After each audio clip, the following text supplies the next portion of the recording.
ছাত্র জনতার আন্দোলনে ৫ আগস্ট আওয়ামী লীগের সরকার পতনের পর ভারতে আশ্রয় নেওয়া সাবেক স্বরাষ্ট্রমন্ত্রী আসাদুজ্জামান খান কামালের মৃত্যুর খবর সামাজিক যোগাযোগ মাধ্যমে ছড়িয়ে পড়েছে। তবে তার মৃত্যুর খবরটি সঠিক নয় বলে জানিয়েছে তথ্য যাচাইকারী প্রতিষ্ঠান রিউমার স্ক্যানার।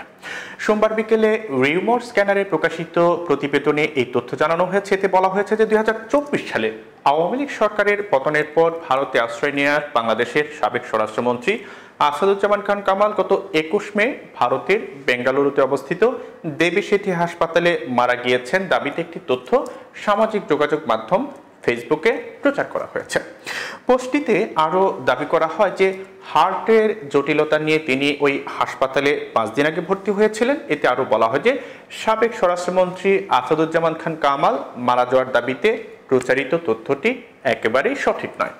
প্রকৃতপক্ষে কোনো প্রকার তথ্য প্রমাণ ছাড়াই সম্পূর্ণ ভিত্তিহীনভাবে তার মারা যাওয়ার তথ্যটি প্রচার করা হয়েছে। রিমোট স্ক্যানার জানিয়েছে যে দাবিটির বিষয়ে অনুসন্ধানে কিওয়ার্ড সার্চের মাধ্যমে ডক্টর দেবী শেঠির নারায়ণা হাসপাতালে আসাদুজ্জামান খান কামালের মারা যাওয়ার বিষয়ে গণমাধ্যম কিংবা অন্য কোনো নির্ভরযোগ্য সূত্রেও কোনো ধরনের তথ্য পাওয়া যায়নি। এতে আরও উল্লেখ করা হয় যে যেহেতু আসাদুজ্জামান খান কামাল বিগত আওয়ামী লীগ সরকারের এমপি ও মন্ত্রী ছিলেন, সেহেতু তিনি মারা গেলে খুব স্বাভাবিকভাবে এই বিষয়ে আওয়ামী লীগের অফিসিয়াল পেজ থেকে শোক বার্তা প্রচার হওয়ার কথা। তবে সংগঠনটির পেজে এমন কোনো পোস্ট পাওয়া যায়নি। সুতরাং ভারতে আশ্রয় নেওয়া সাবেক স্বরাষ্ট্রমন্ত্রী আসাদুজ্জামান খান কামাল বেঙ্গালুরুতে মারা গিয়েছেন শীর্ষক দাবিটি সম্পূর্ণ মিথ্যা বলে জানিয়েছে রিউমার স্ক্যানার।